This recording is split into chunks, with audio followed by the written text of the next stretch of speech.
My God, we've been talking about doing this for a while. Oh yeah, for We way actually too long, have. man. Yeah. And the funny thing is that we obviously did that beta test, and a lot of people were saying to do a podcast. And we both love podcasts. I mean, yeah, everyone loves podcasts, but I didn't expect people to ask for one. You know what I mean? Especially for athletics. I was surprised. I was kind of like thinking maybe people would be skeptical because a lot of people are doing it, but we're kind of trying to bring a different angle in it. We're trying to be a bit more gritty with it. You know what I mean? We're trying to get to the. we're not gonna be filtered on this one. Do you know what I mean? Like, we're gonna be cut through straight to the bone. This is it, man. This is it. But welcome to the Tudo Sport official podcast. First episode. We're here. You know, I'm here with my boy Dajon Wright. Yeah. Other people may know me as Chad in the UK, Dajon, anywhere else, America, Canada, wherever. But yeah, same person. Man's got two names. You know what I mean? I use my middle name. You know what I mean? It's actually Chad Anthony, it's double barrel, but that's for another show. But yeah, carry on, bro. I'm Miguel Pereira. We're both 110 hurdlers, right? We're from pretty different backgrounds, actually. Yeah, completely different. I mean, we both trained the same training group in Loughborough, so that's how we know each other. But you know, you're from Jamaica. Yes. And I was born in North London, so I'm very British, I guess, in that sense. Yeah. And I think the interesting thing about doing this is that we're getting a bit of a contrasting perspective. I was going to say opinion, but I think perspective is a better way to put it, because your experience of what athletics is quite different to what mine is in the UK. And obviously you've had the chance to see what the UK is. Yeah, I've seen both sides, and boy, it's the difference is gigantic. So, you know, I mean, there's similarities, of course, but you know, obviously I'm going to be biased to my home country in it. So yeah, I mean, it's like a religion though over there, isn't it? Oh man, the high school championships. My brother, he would just he goes insane. Him, my dad, the whole country just pauses for a week. But that's exciting though. That's what you want. Like that's what I feel like there was a period of time where English schools, it wasn't on that same level, but there was hype about it. Like there was a reason to care who won across the age groups and who was coming through. I'm not so sure that's the case any longer. You know what I mean? Like,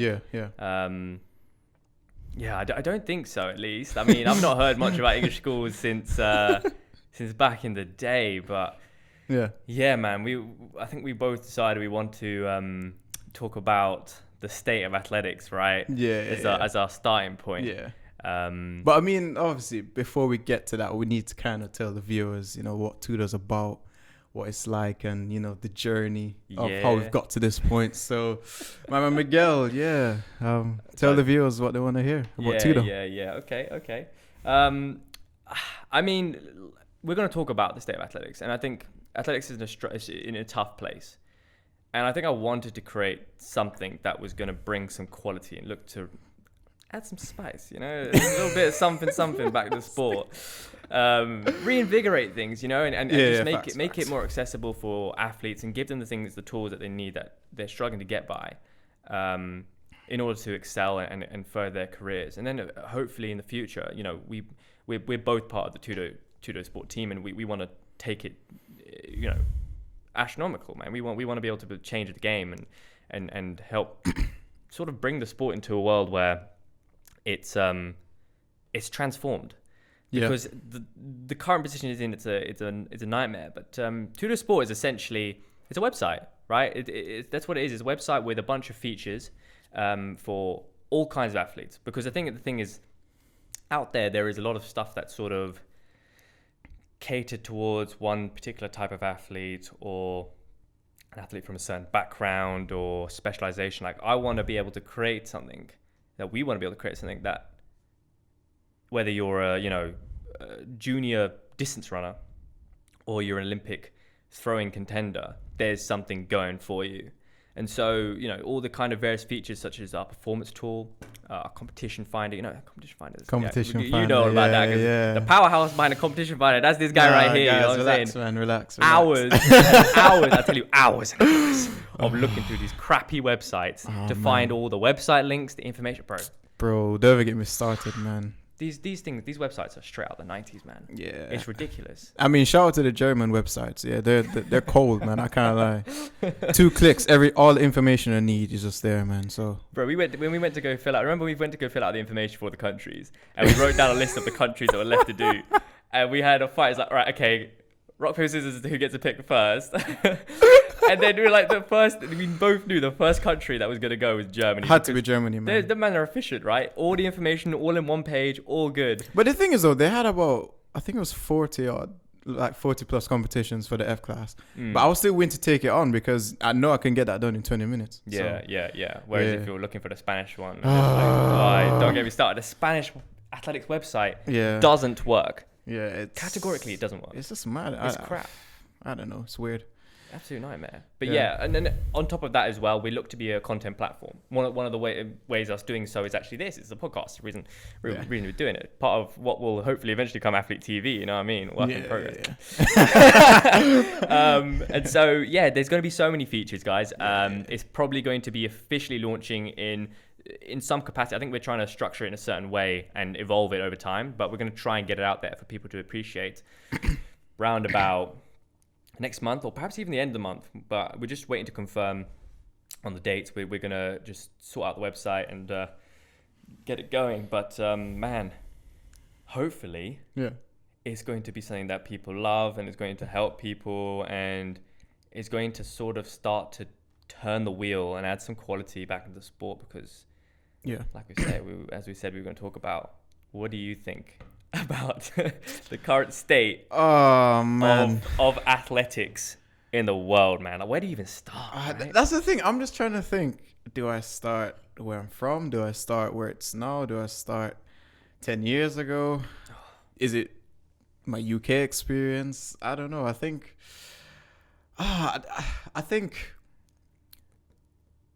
initially when I came to the UK years ago now, I didn't plan to do athletics, and it just so happened that, I fell in love with hurdles when I, started university and stuff. Of course, best event. And I think my eyes were open when I did my first, it might have been the Loughborough Open, Okay. And I'm just thinking, I told bare people to come because, it's my first hurdles race. I want people to come, So people from halls and whatever came, and outside of them, I didn't see anyone else. So I'm thinking, okay, it's a bit strange. I think it was both of us in that first race, me and someone else. Yeah. An under 20 athlete. Yes, I remember. Yeah, and I'm thinking, wait, why is no one here? All right, it's a bit cold. It's the UK, but still, no one is there. Yeah. And then I think a couple of weeks later, I did the British League, and this is the Premiership. So so for people who don't know, the British League, now the National Athletics League, it's more or less the Premiership athletics. Yeah, it's the highest level of domestic club sport, right? Yeah, in the UK. Yeah. And I did my first British League, and don't get me wrong, I love the opportunity, but at the same time, outside of, family,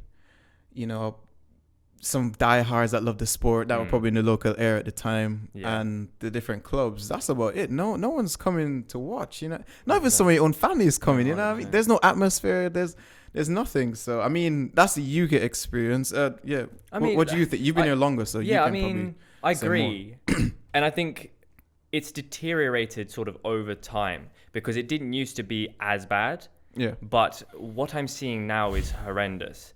Like, I went to World Athletics Continental Tour, the Manchester Continental Tour meet. This is a silver Continental Tour meet. So just for those who don't know, right, there's the Diamond League, there's Continental Tour Gold, and there's Silver. So it's one of the highest classifications of meetings in the world, right? Not even the UK, the world, right? Yeah. I swear there was less than 100 people in the crowd. Really? Less than 100. Bro, this event must have cost like at least £100,000 to put on. All the prize money, officials, running the timekeeping, stadium hire, all this stuff, right? 100 grand must have been. There's maybe 1K in revenue from the seats, from ticket sales. Nah. Bro, I was there and I was like, hang on a minute. I swear there's more men at national leagues. What's going on here? What the hell?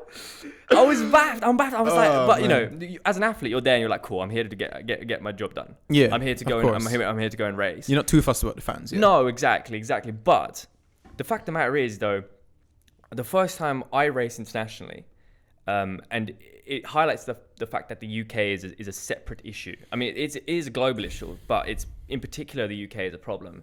But when I raced in Poland, in Torun, at the Copernicus Cup in 2016, that was my first experience. I had no right being on that start line. Like my PB was like 8.5 in the 60-meter hurdles. Oh, man. But George, my George coach, plugged you, man. yeah, he got me big time. he got me in, bro. I was running alongside Ballas by, he World Athletics bronze medalist. Okay, Yeah, he's a big guy, and yeah, man, I remember going to that stadium, this arena, and there was probably somewhere between 5,000 and 10,000 people. The stadium was packed. The music was on point. The commentary was on point. Yeah, they had that music where it was like, dun, dun, dun. Every time they announced the name. Yeah, but I couldn't understand what the language was. I can't speak Polish. But I was with it. I was vibing. I was like, this is gas. Yeah. People going mental, going off on one. Like, people enjoying it. It was an event. And I was like, wow. Yeah. This is what athletics is. Yeah. And I remember that I got a massive PB and I just qualified for British Indoor Champs, which I think the standard was 8:40. I ran 8:39. I was on cloud 9. I was like, oh my God, I'm going to British Indoor Champs. If this is what it is like in Poland, it should be better. I can't imagine it's like British Indoor Champs in Sheffield, right? Which right off the bat is about like maybe a 400-seater track, right? No. Yeah. And I remember going and I was like, what is going on here? Every person in the crowd was basically someone's wife, girlfriend, mum, dad, brother or sister, related in some way. And it's like, how many, you could probably count on your hands almost how many people were in the stadium that were actually, not related and were actually fans of sport, came for the event, came for the spectacle. And that was so hard hitting and disappointing, because I think during the 2012 Olympics, everything seemed to be at a high, that's the fact of an Olympics, right? But it was packed, I couldn't get, I never got to go to the Olympics. I went to the Paralympics, which is also really cool, and the stadiums were also packed.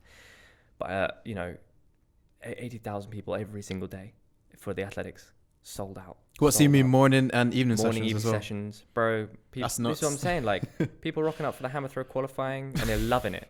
It's awesome. But that's how it should be, right? Yeah. It's not all about the 100-meter final. Yeah. But nowadays, it's almost like that's all people come for, it's hanging out for it seems like people only care about the men's 100 meters, not even the women's 100 meters. And the women's 100 meters is off right now, bro. With the times these girls are running, it's a way better event than the men's. Than the men's. Elaine running 10.5 is wild. Yeah. Okay. And I thought Shelley would falter. Nah, she's come back. She's answered. She's responded early doors, bro.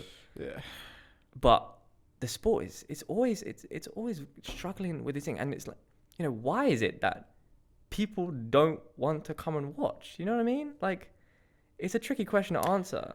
I just think flower it's just boring, man. It's just I think for me, what I've always experienced as a child is that the gaps in between events, whether it's track events, field events, anything. Yeah. What do you do in those breaks? A lot of the times, if it's, let's say, the 1,500 meters or above, people they're going to buy soup, they're going to buy food, they're going to buy a sandwich or something. They're talking to their friends. You know what I mean? So what? I'm just thinking the best way to word it. I'm just thinking, is the event just flat out boring? Just athletics in general? Yeah, but it's a multifaceted problem. I agree. But I think, here's the thing, right? Okay. I make this analogy all the time. It's like, listen. Careful, guys. Golf. If golf can have... No, hang on. Look, I love cricket as well, right? But 5 days of test cricket, you can't tell me that test cricket is more interesting, more exciting to watch than athletics. You can't. Not really, right? But the reason it is better is because it's a narrative. There's a team. It's evolved. Every moment of the game matters, right? Yeah. An underdog story or something along those lines, yeah. But in athletics, it's almost like that's not the case. I mean, coverage itself, right? I swear to God, I'm watching more tea time talks with Gabby Logan and Kelly and I forget their names.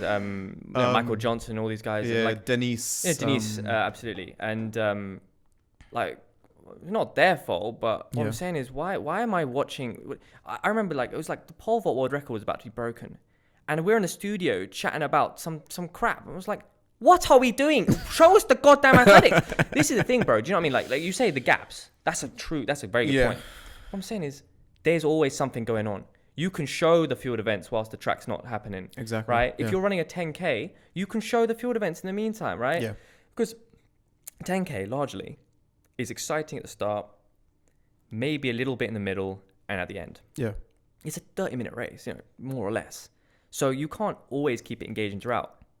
Just show the athletics. But the interesting thing that you said about the 10K, the only time I was ever interested in watching the 10K was to see Mo Farah. Yeah, agreed. And I think because the British media hyped him up so much, coming from Somalia from a young age and growing up in the UK and all that stuff, it builds up a very good narrative. So you want to see him beat, the Kenyans, the Ethiopians and stuff. Yeah. And then when he did it in London, it was superb. Even I was sitting there watching. I was waiting for that final 200, 100 meters, It was so exciting. So, that kind of shows that something can happen, with those sorts of events. Yeah. And I think the thing in that, as I said, I hinted at earlier, is narrative, right?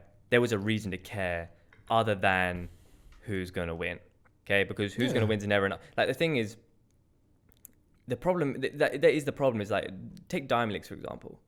It's kind of the same people, and everyone's almost watching just in hopes that something incredible is going to happen, like a massive time is going to drop, like Devon running. Yeah, last night. Right? Yeah, nuts. That in itself is exciting, right? But narrative could be anything. Like Bolt versus Gatlin was huge because people cared about the story going there. There was a reason. Something was on a line. Like, because they were painting Gatlin as a villain because of the whole drugs thing years ago. And they were saying, because I remember watching the race and who was on the commentary? Is it Steve Cram or one probably of those guys? Steve Cram, I reckon. Yeah, he was saying Bolt saved the sport. And I was saying, a bit controversial, but I could see where he was coming from. You know what I mean? Yeah. Everyone was so excited just to see that race, just to see Bolt beat Gatlin. And the picture's being painted, wasn't it? I mean, Gatlin himself knew, and I think he was okay with it because I think he knew what he was bringing. Yeah, I think, yeah. Because he's not actually necessarily the bad guy in traditional sense. No, of course not. In fact, he was fairly respectful when he was. I mean, I'm not condoning the drug taking. That's wild. Yeah. We don't, guys. Hell. We don't. But it was quite clear, that Gatlin knew, like, this is a narrative. People, like, Bolt was a real superstar, but people care more because there's this sort of story of good versus evil. Yeah. And everyone wants to see good win in the end, you know what I mean? 100%. We love a good story like that. 100%. And now you're looking at the sport, you're thinking, okay, cool. Why do I care who wins this Diamond League? Do you know what I mean? Like, exactly. It's so hard to truly word it and put the point on the thing. I mean, I think in general with athletics, I think a massive problem is the structure of it. I think Diamond Leagues stink. I gotta be honest. I think the structure of the competitions is the problem as well. I think that, like I've said this to you many times, the Formula One model is what would make it really change. I think it's the P's though. It's the P's, and then the caliber of the athletes as well. For sure, but I think if there was some kind of team, right, where you had as much of a reason to care about someone throwing the jab as you do someone in the pole vault, a guy in a pole vault, for example. Yeah. Right, and that those points matter, and your team's either going to get relegated or promoted. Yeah. Because of that, like it's like when you watch football, right? You're watching Norwich versus Brentford, right? Yeah. I mean, why do you care? Ultimately, on paper, why do you care? But the reason is because it makes an impact. Yeah. Maybe a league system is what's needed. Maybe some kind of championship system is what's needed. And let the major championships be around it. Like the Olympic Games is always going to be that sort of event that's going to be the biggest I think that's the pinnacle for every athlete that does athletics, just to get to the Olympics. Even just to do it once, even just to get to the heats. 100%. And just do it just to say, I've done it. That's it, man. But maybe something as well we should talk about is how difficult actually it is to be an athlete these days. When you're a student, and this is the one thing I've learned because I graduated back in 2019, and being an athlete post-grad is so difficult because... Is that expenses wise? Mate, absolutely. Time-wise, well, because time is also an important currency to consider. True. And when you look at it, like... and I've spoken to so many athletes about this. The risk to reward factor is so out of whack that so many athletes are retiring left, right, center. Like even I've questioned that so many times. Like, why am I doing this? Because I remember I won a medal at British indoors, and like a few people would come up to me and they'd be like, so am I going to see you at the Olympics? And it's like, well, I don't know, probably not. People are moving fast, like probably not. But does that mean I'm irrelevant? According to the media and the public, yeah. Yeah. But how can we change that narrative? You know what I mean? Like, that's what I'm saying. Like, it can't all be, Olympics or bust. That can't be it. Because then you're looking at it and you're thinking to yourself, right, okay, so there's 3 spots available in my country. Let's say America, for example, which is not my country, by the way, but let's say that is the case. You're telling me that you could be a 400 guy who's running 43, not make the team, and suddenly you're not relevant. Yeah. That's wild. Yeah. That is wild. And I think there needs to be a way. It would be fine if people cared about Diamond Leagues, but they don't. Yeah, and I think that's the thing. And I think for me, and, I've spoken to a couple of people about, they've brought forward the idea. So, my boy David, shout out Dave. He mentioned that betting should probably be introduced. I don't know how people feel about that, betting on athletes. But personally, I think, if people can bet on horses, go to the races and all that stuff. Think about it, seriously speaking, who really cares about horses running if you're not betting? Bro. And trying to make money? 100%. People bet on horses. They have no idea about anything. They're don't know anything about the horses. Okay, I'll put it on that one. That one's got a cool name. You can't chat to the horses or anything. So what's it doing for you? So my thing is, if you bet, or even bringing in the fantasy team or something along those lines, what the Premier League does, something along those lines, it makes you care about the athletes now. How did Dina do in the 100? Did she win? Did she come third? How did Shelley do? Yeah. How did Trayvon Bamel do? Yeah. You suddenly get more invested. You're looking. You actually want to sit down and watch the event because you have a vested interest in it now. Oh, 100%. I think that's a very good thing to bring in, but I think at this moment in time, athletics, it wants to preserve that, what's the word? Are you talking about the family friendly? It needs to remain family friendly. It doesn't want to lose its roots, get corrupted by money and all that stuff. But you know what I mean? No, respectfully. Yeah. That, okay? Because the way look, this is the thing. This kills the sport. I know a lot of people have said about this. Yeah. Realistically, athletics has got to stop being this family-friendly event we go out to and it's all good. Like, it needs to have some grit to it. It needs to have some excitement, bro. Yeah. And gambling is 100% that. You have people gamble on all kinds of things, right? Man. And the fact of the matter is, if that gives you a reason to care about the narrative of these athletes and follow them and appreciate what they're doing because it makes a tangible impact, then I'm all for it. Because people who are going to gamble are probably going to gamble on something or another. Yeah. And that's cool. Gamble on us. Gamble on athletics. Put some money in the sport. Yeah, you know what I mean? That's what we need. If there's some way to get that to integrate into the sport and boost it, then fantastic. Yeah. Because athletics is just one of those things waiting to happen. Yeah. And I completely agree with that. I mean, the sport needs money. I think this is the thing as well. Like, people always talk about the money issue, right? The money problem in athletics. Like, there's no money in athletics. It's like, why can't someone just pay? Why can't someone give me a thing? Like, realistically, okay, people will say, like, why am I not getting sponsored? Right? I've run X, Y, and Z. Right? Yeah. I know some really talented athletes. Like, shout out to Lorraine Ugan, right? She's won World Indoor Silver. Oh yeah, she did. Right? An interview. She's shining with the unsigned stuff, and she's doing all that, right? Yeah. Okay. But the fact of the matter is that, like, she should be way up there. She should be on 6 figures plus. Yeah. Right? But if we're being brutally honest about it, these companies aren't making a return on investment sponsoring these athletes. Yeah. They're not.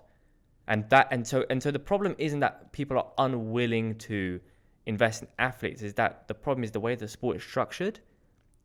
There's no reason to invest in athletes. You're not getting your return on money's worth. If you're giving someone a 6-figure contract, realistically, you want to get something back from it. Are you actually getting your return on investment? At least break even or something. Do you know what I mean? You're not. You're not. You're just trying to be shown as being active in the sporting world. Yeah. Right. So now it's getting athletes. Getting sponsored is even more hard. It's more difficult than it's ever been. Right. People aren't getting contracts the same way that they used to. And people get kit deals and they feel like, oh, thank you. They're grateful for it. Yeah. You're supposed to be a pro athlete. You're supposed to be one of the best in the world, right? Oh my God, like, but can you blame them? Because the way that the viewership is of the sport, the way it's structured, the way it is, Yeah.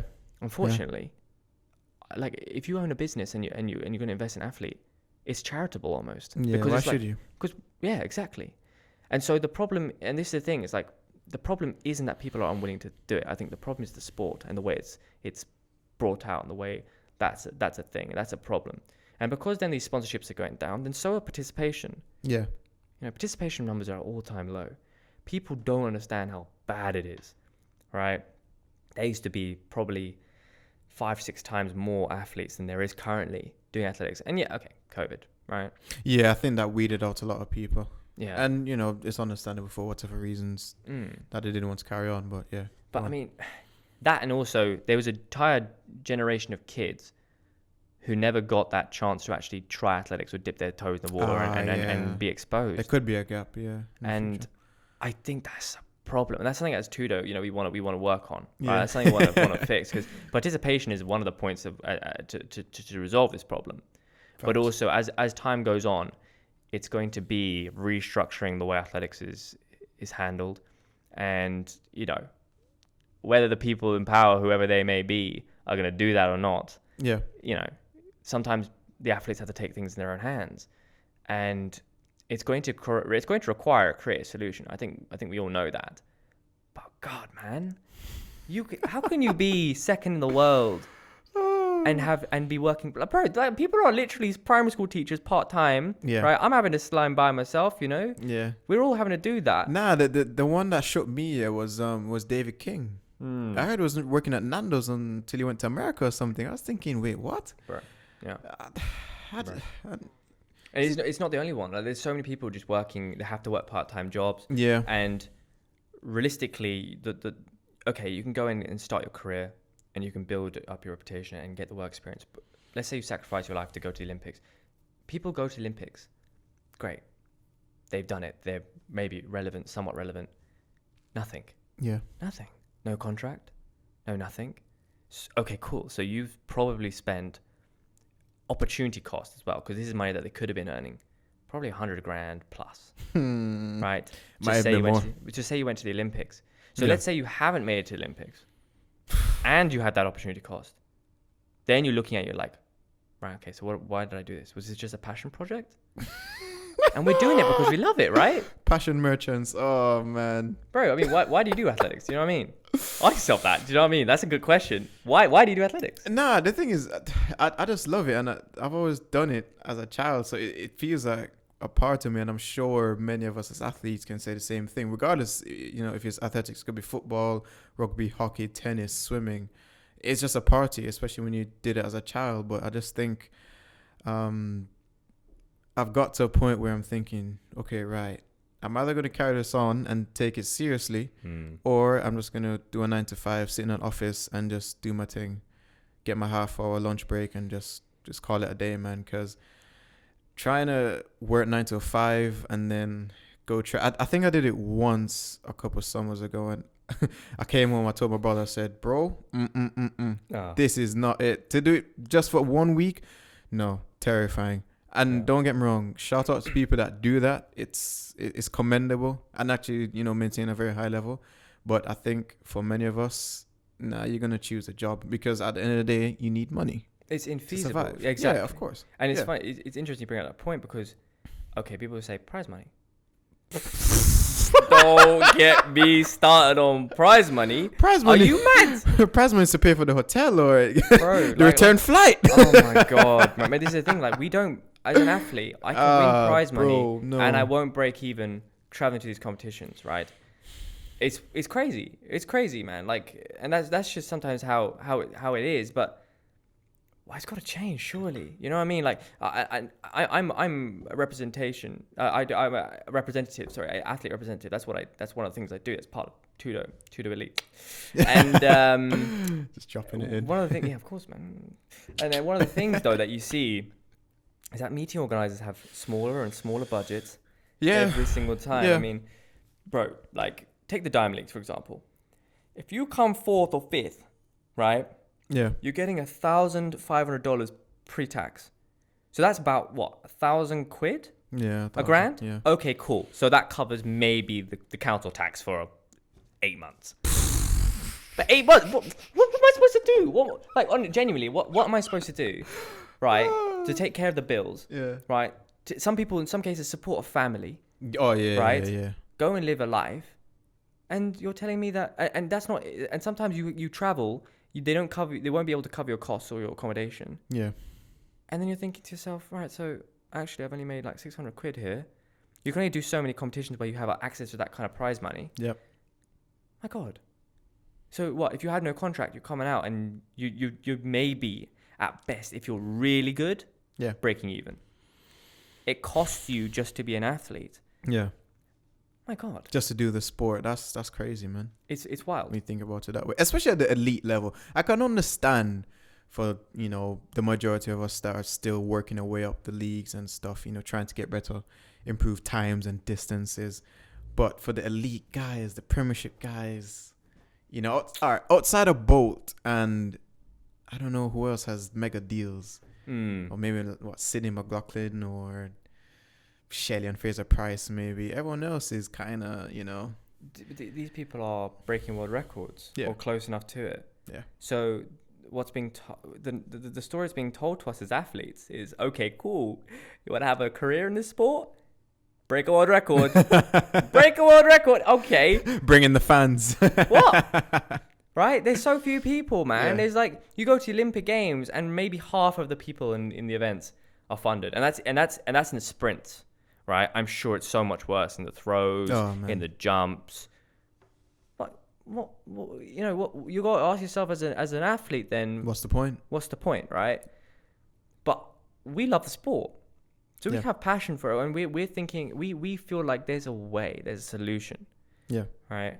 And we got to work towards it, man. Like it can't be all doom and gloom, because as I said before, like, I'm sorry, the sport is not that boring. It's not. The sport isn't the issue, and especially when you go see it live, man. Like, how many people like whoa, the hurdles are actually that big? Yeah, but I think all right, I'm gonna have to throw in the Jamaican perspective. Yeah, hit us with it. I've always found it boring, naturally. I'm going to say that with chest. I found it boring. Okay. But okay. In Jamaica, it's very, very, very, very entertaining because I did the high school championships the last year before I migrated to UK. So I did it in the March and then I migrated to the August of that very year. And just to qualify for that championship is it's just ridiculous, man. It's so hard. So I was really happy to be there. And it starts the Tuesday or the Wednesday, but my year starts on the Tuesday, finishes on the Saturday. And I remember my parents were here in the crowd, and this is just long jump qualifying. I think it was steeplechase and something else. It was in the evening because it's just about building up. And it was a decent crowd, and then I'm thinking, wow, people do this just for the heat. You know what I mean? Yeah.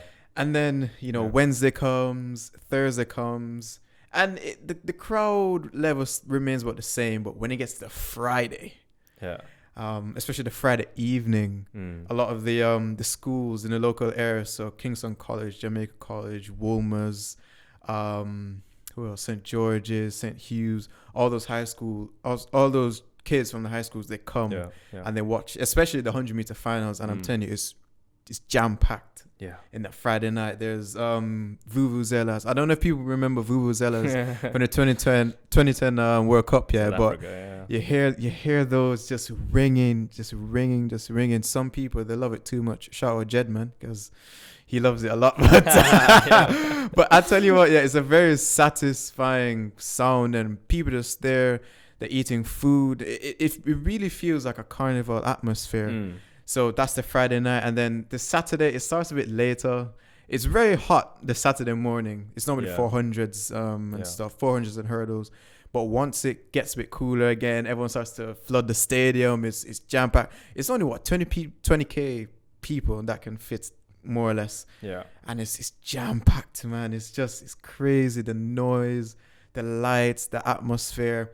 And I think it's like that one or two reasons. Jamaicans, we love our track and field. Yeah. Yeah.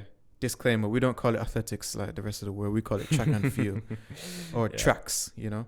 Okay. That's what we call it. And people just love it. There's especially people very patriotic about their high schools or the high school they went to. It's a small island, you know what I mean? So you're gonna attach to your high school. I don't think it's the same here in the UK. But you're gonna touch on that. But yeah, everyone's in their colors when they come, especially the big schools. Yeah, predominantly the Kingston schools. Sure. And yeah, it's just So I think going back to the original point, why I think the atmosphere is so good is because one, we love it, and two, something that I didn't know, and my dad and my father and my brother, they've educated me on, is that the alumni, the past alumni, they invest right back into the school. Yeah. So they're able. So even Jamaica College, the school that my brother used to go to before he came to the UK as well, he more or less said, "Yeah, I'm gonna build a track." Wow. Yeah. 8-lane track, just like that. Before it was just a normal grass track, not the best conditions. And now, the track is there. They still have, local track and field meets at that stadium now as well. And I'm just thinking, wow, let's be real. Jamaica's not the richest country, but if you can have alumni that can invest a sort of money for a school just to do well in track and field. Nowadays, they're scouting. They're getting athletes from the Caribbean. So even athletes from Kenya and stuff. And I'm thinking, wait, when is this going on? It wasn't like that. Back in my day. You know what I mean? So it's really good. But the underlying thing is that you need people with, money, and they need to love the sport. Yeah. And I think coming back to the UK now, that's the problem. They either don't have the money and love the sport, or they love what was I going to say? Yeah, no, I do. I think and vice versa, people. Vice versa. Yeah, and I think that's the problem. But would you also say that, as you said, let's say you're alumni of one of the Kingston schools, high schools, that you care about how the kids do from your school because you feel like you belong to that school, right? That's almost the storyline, right? Huge. The narrative.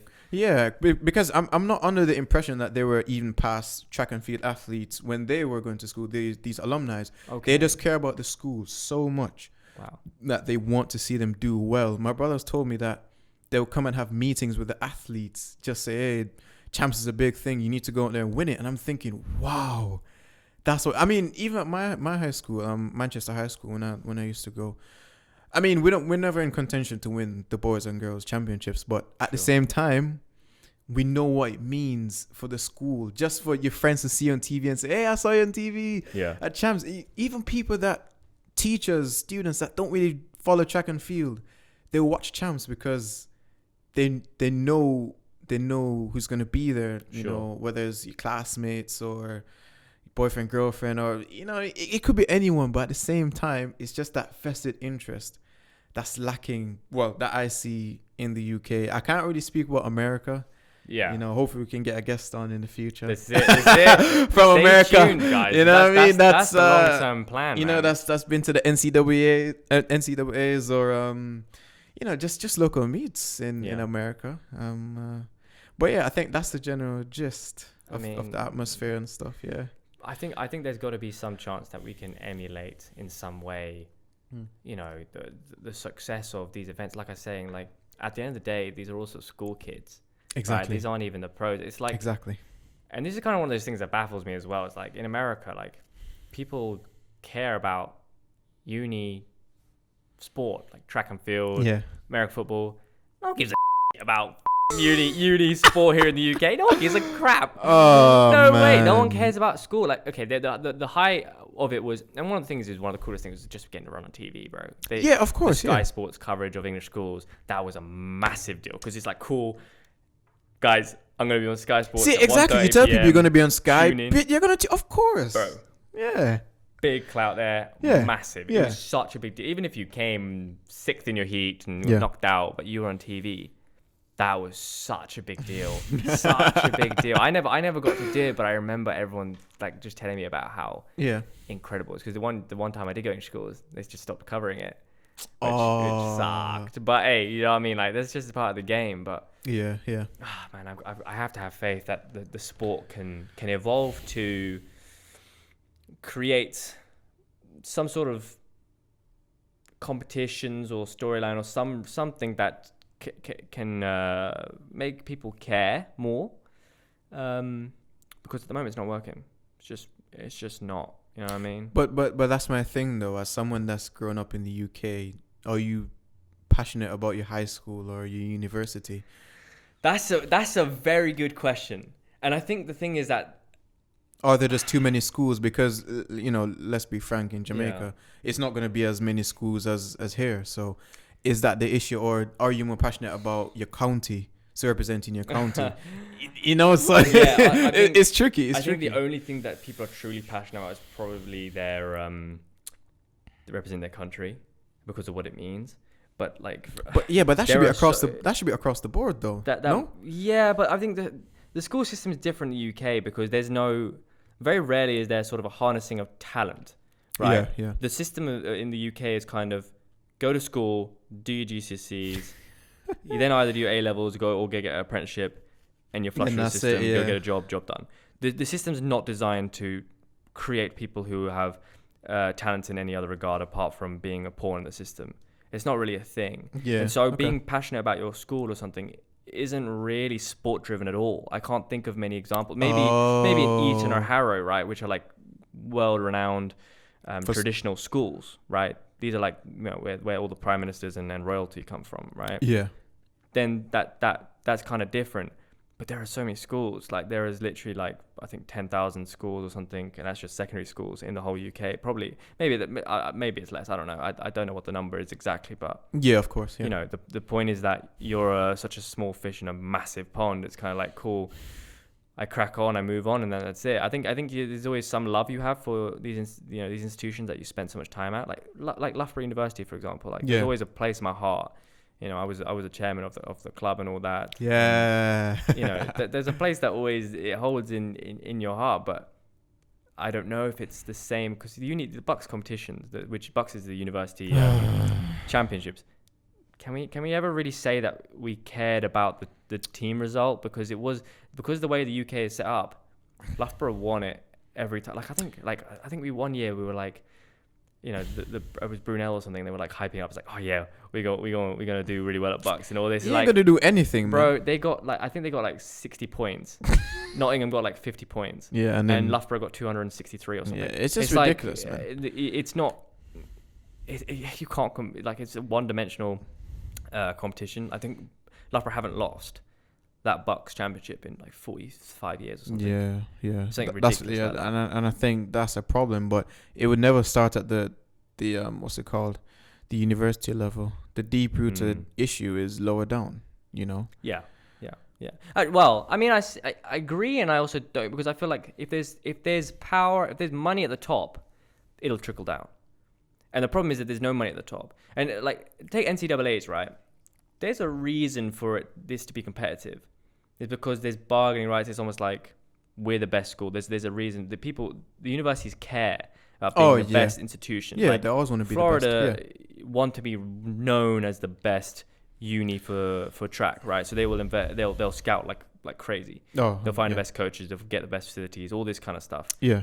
The UK doesn't do that. The UK doesn't care for that. They're only worried about the important metric for them, which is their UK ranking on the Daily Mail tables and stuff like that. It's like, cool, we rank 7th. But like ultimately, I don't know if they have that same sort of alumni feel that the US and stuff do. So it's a tricky thing, but I don't know, man. Like there's not uni competition for athletes is not the same. It's not like we do the same sort of thing. And that's the thing. I don't, because I'm done with Loughborough this year. And I think outside of, my training group, shout out Team J, man, Team J in the building. But outside of Team J and, a couple course mates, that's it. I don't really have that much.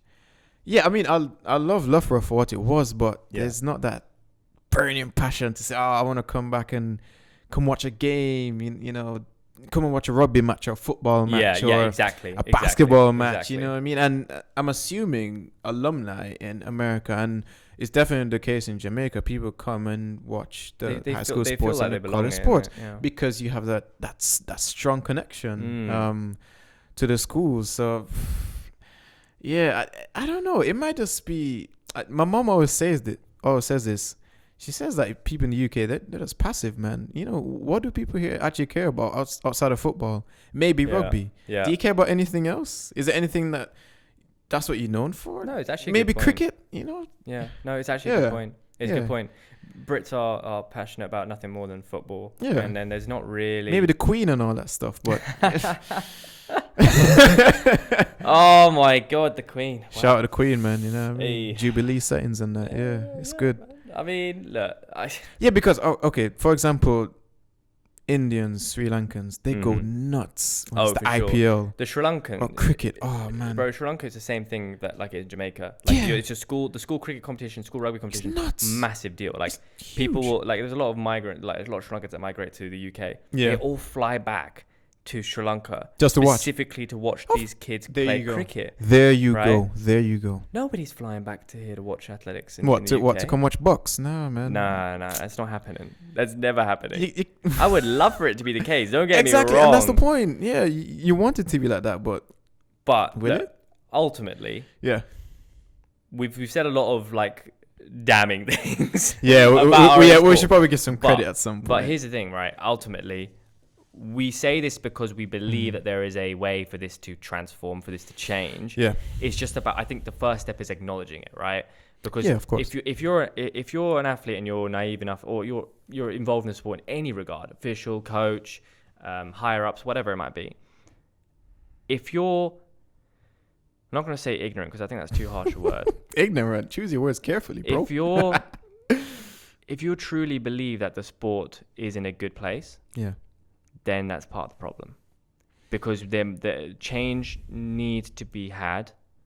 It needs to be discussed, which is part of why we're talking about it. But my thing is though, who have you spoken to that believes it's in a good place? Because that's a question I've never asked. I mean, you got to ask yourself and wonder: do the people like World Athletics or in national federations, do they believe that? We should probably start more locally. People in the NAL and the SAL. Well, for us at least. Yeah, but I think they're very much aware. I think they're aware. Oh, so they do know. Okay. Or I think people like, because I've spoken to people who run like the domestic leagues and they know that like the league club system is really struggling. Oh yeah. But it's almost like, I wonder sometimes, does like Seb Coe and World Athletics, do they know? No, do they know? I don't think so, no. Or they just don't think it's a big enough deal to have to be solved? And it's like they come up with these gimmicky craps like the final three in the Diamond League is like the last. Like, no, the problem wasn't the sport. That wasn't the issue, right? Yeah. The issue was never that. It was the coverage, the way the sport is marketed, all these kind of things. Yeah. And so start there. Don't start by trying to change the sport. The sport was never the problem. People loved the sport back in the day, right? There was a much bigger deal. Yeah. It's seen this decline, right? So there's so many problems that go into. I mean, participation's one. The money in the sport and the way it's, and that, I mean, the money is the overarching problem, right? But that comes with a variety of things, participation being one of them. Yeah, of course. But the thing is, it's not as simple as just, okay, cool, so let's just get some multi-billionaire to plug several billions in. No. Yeah, get a shake or something. That's a short-term solution. That doesn't solve the problem. You need passion and money. Exactly. But you need to restructure things. The sport needs to restructure. Okay. The competitions, things like that. So you keep saying restructuring. Yeah. What exactly do you mean by restructuring? So is it the timetable itself? Is it the prize money structure? Is it just the dates so people can actually watch them every other day, every day? Is it getting every single competition on YouTube or something? No, I like it. It's the hard-hitting question, right? Yeah. Because I've talked about it. And the fact of the matter is, like, look, the Olympic Games is fine. Championships are fine. They always have enough superstars. But the fact of the matter is that let's say you're watching 100 meters, whatever. Yeah. Right? Why do you care who wins? You got to ask yourself that, right? When you're watching a Diamond League and you see all these guys and you're a random person. Let's say you're just scrolling through the channels and you found yourself on Eurosport or whatever channel is covering the Diamond League, okay, and you're watching it. What is the reason? Like, and this is very much the Olympics. Like, everyone watches the Olympics because it's like, I've got to watch the Olympics, right? I've got to watch the Olympics, and that's why people watch athletics, sport, right? But you're watching it because out of obligation, almost like I feel like I need to watch it. So you're watching like the gymnastics in realistically you don't know what's going on, and you'd never watch that outside of the Olympics. And that's the big thing. I hold tight my other amateur sports because they're in the same problem, they're in the same situation, but there's even worse because like their sport is less accessible than ours. Exactly. Ours, anybody can run. Every country has an athlete representative. You can't say the same thing about cycling. Like, what are you going to do? Build an entire velodrome in the middle of Somalia? Like, you can't. It's not going to happen, right? No way. That's money. That is a massive money problem. But everyone has tracks, right? Everywhere someone can run. And even if it's not Chevron or something, you can just paint lines on a grass, 100%. on a grass field, 100%. and that's fine. Yeah. That's easy. Nothing's wrong with that. Yeah. That's exactly it. So what I kind of mean by the restructuring of the sport is I think that you need to give them a reason to care about who wins. Exactly. Right? It's not about the times. Forget the times. Right? If all you're watching for athletics is for times, then you're going to be disappointed 90% of the time. Because you know how windy it is every time. It's like, you know, people we watch. Look, Jacobs won the Olympics in 979? Yeah. I think he ran 979. Yeah. And people were deflated. They were like, oh. It's like, what do you mean? He just became Olympic champion. I think slight segue. I think because Bolt was just so good. He just raised the standard so high. He made 979 look like chump change. So slow. He does that in the heats or at the Diamond League. So I think that is kind of part of the problem. Everyone expects these super seeding times, but back to you. But no, I agree. But the thing is, it's like that people don't care about who wins anymore. Yeah, which is people don't care about the who came, or even who came second, who came third, who came fourth.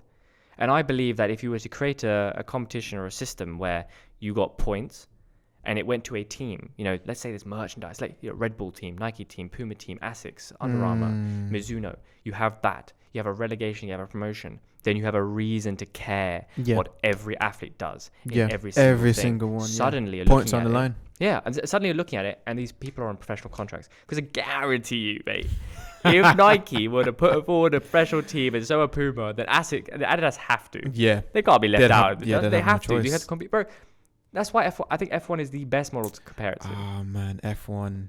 It is it, though, right? Because you care, Mercedes and Ferrari, why is it that they're plugging so much money in? Is because they want to be seen as the fastest. Yeah, of course. See, why can't it be the exact same principle for athletics? Yeah. We want to be the best running brand. We want to be the best sports brand. Cool. Exactly, yeah. So why don't you invest in the one sport that's like the premier for athleticism? It's the fundamental basis for athleticism, right?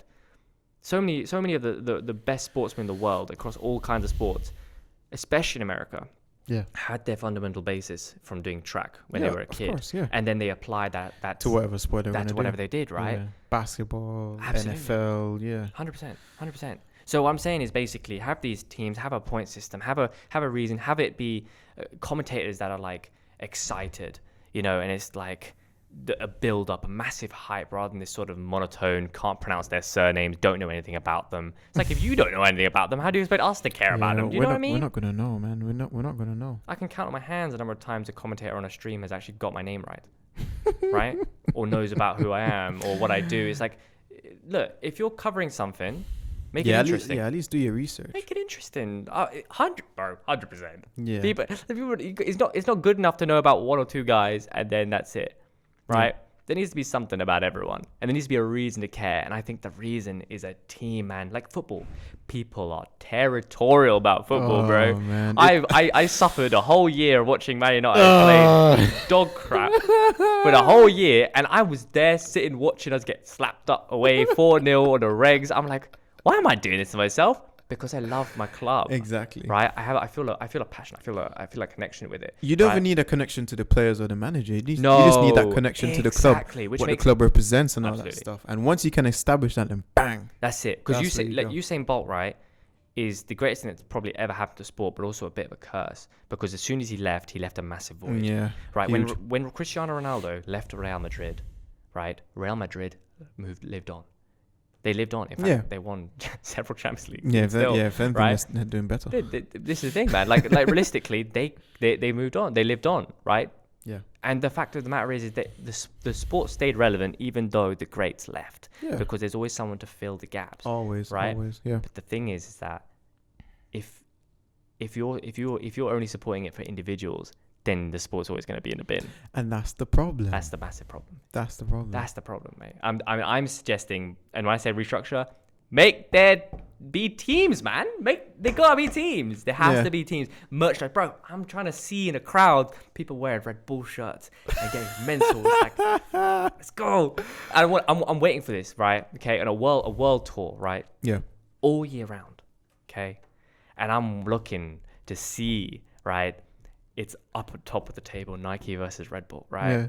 Nike are 1 point ahead. Yeah. And if this girl can launch the discus 1 meter more, she'll take the championship for Red Bull. That's what I want to see. Yeah, You couldn't give it. Maybe you don't give a crap about throws. Yeah. But I promise you're going to suddenly. Yeah. Suddenly you're going to care. Yeah, exactly. Suddenly you're going to care about the other athletes who are coming up the system. Yeah, and that's what you want. Especially if you bet on top of that. Oh my god. Oh mate, 100%. I mean, look, and it's the same thing as well. It's like Formula One, Grand Prix.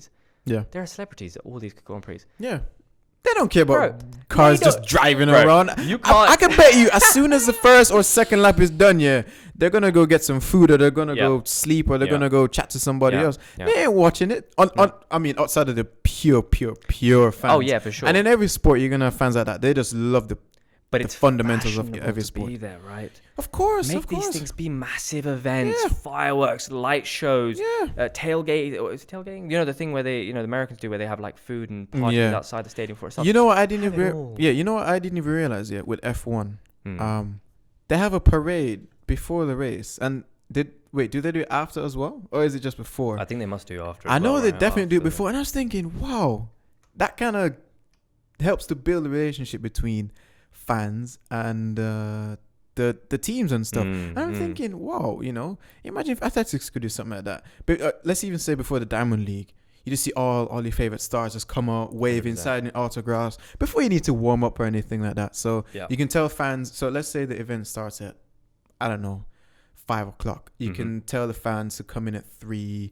And you can get some of the superstar athletes that are racing there to come out, sign some autographs. Yeah. You remember when Bolt, sometimes you go on that motorcade thing and go around the track. This is time ago, Yeah. He used to do that, and I'm thinking, that's exactly what we're missing. Yeah. And that's only because we had such a big connection to Bolt and what he does. I remember the first time when Bolt won the Olympics, and who was the president at the time? Jacques Rouge or something. Yeah. I know you don't. Yeah. The IOC president. He was saying, he was showboating before the line and all that stuff, and I'm thinking, but that was exciting. Yeah, exactly. Everyone was their mind was blown, and the atmosphere and the birds nest was just insane, man. Even me, I was still kind of young at the time to really, really grasp it. Yeah, honestly, but I never grasped it. And I was saying, wow, that's what the sport should be. That's what it should feel like. Everyone should just be waiting for 10 seconds to just go by, and you talk about, oh my God, did you see his start? Did you see his finish? Who pulled up?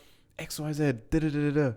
That's what we need to get back into the sport. And I think I think that the team thing is going to be a bit more complicated than we're making it sound, guys. You know what I mean? This isn't overnight. This is a several year situation. But at the same time, it's not necessarily a pipe dream, because once these companies can see that money can be made from it, because don't get it twisted, companies always want to evolve. They're always looking for markets to tap into. Yeah. So if somehow we can get, even if it's just 10 athletes per team just to start with, 5 males, 5 females, or 1 per event, surely you can find them across the globe. There's so many people that do athletics. 100%. Maybe the first year to probably the 5th year, you can maybe keep the league closed so you can get more people and get it entertaining. Then you can bring in relegation promotion, because sure. People are invested now. They're saying, oh no, I don't want Red Bull to get relegated, or can Sondiko get promoted or something, man. Something like that. The stakes. Amazing. But I want to go back to the point you made, and it's absolutely true, is that the sport needs to be profitable. It needs to be profitable, because the thing is, athletes will always complain about there being no money in the sport, and they'll come up with solutions that are infeasible. Dead, Look, bro. if the sport doesn't make you money, Yeah. how can you expect them to plug things? It has to make sense. You need to have, massive, Amazon or whatever, NBC coverage on these things, and you need to commission a team of 100 to run the marketing, run the campaigns, run everything, the coverage, all these things, so that the narrative is told the right way. Yeah. Bro, I'm trying to see kids on the playground trading cards, right? Trading cards. Like, I'll trade my icon Usain Bolt for your icon Carl Lewis. That's what I'm trying to see. You know what I'm saying? Yeah, but that's what you have to do, man. You have to do anything to get that money in. But I mean, I think why it makes sense, because I'm gonna be slightly biased here. Okay. I wasn't originally an F1 fan. Yeah. It's only last year, and I was watching Drive to Survive. I hope people know that series. You know what I mean? It's very good. And I think because initially, last year when I was living with my boys, they'd want to watch F1, and I'm thinking, all right, it's just cars going around the circuit. Yeah. Half of the time, no one's overtaking, gaining, no one's crashing. So what's the point? It's 2 hours, just nothing. But when I watched the documentary, you learned about these people's lives, the behind the scenes, who's struggling with what. Bro, the narrative. The narrative. Start to care. Exactly. And I'm thinking, wow. So I watched it just before the new season just started. I'm thinking, wow, I hope Daniel Ricciardo's doing well this season. I want Carlos Sainz to do well. He works so hard. Max Verstappen, he's controversial, but he's a winner, man. You can see it in his eyes. Lewis Hamilton, 100%. Can he get that 8th world championship? You know what I mean? Yeah, Mercedes was struggling, man, but keep it moving, guys. Keep it moving. That's it. That's 100%. Exactly. And just through something like that, the narrative and media, it's got me invested in the sport. I have the app on my phone, even before I'm racing, because I'm always racing on athletics competitions, Saturday or Sunday. So I'm either I want to watch qualifying or I'm going to watch the race. Yeah. And if I'm not able to watch it, I have it on my phone. I'm looking, Ferrari DNS again. What's going on, man? Or DNF or something like that. You have a reason to tune in, right? Exactly. It's got you so invested because you know the characters. Okay, yes, it's only 20 drivers, 10 teams, but at the same time. But also, let me ask you this, bro. Yeah. Like, you could watch one-off Grand Prix, right? Why do you come back the next week? Then 2 weeks later to watch another Grand Prix and another one. Why do you come back? Because you want to see how you guys care about them. You care about you the start teams. to care so much about them. Otherwise, you just watch the one event and it's like, cool. Yes, right. Right? There needs to be a reason for you to care about the ones that come after, right? Exactly. Bro, Drive to Survive. Athletics needs a... No, but I tell you what, they probably could. The only thing is, though, because athletics is such an individual sport, I can understand, people don't want to show how they're training because... the difference between that gold and silver can be minute, tiny. Yeah.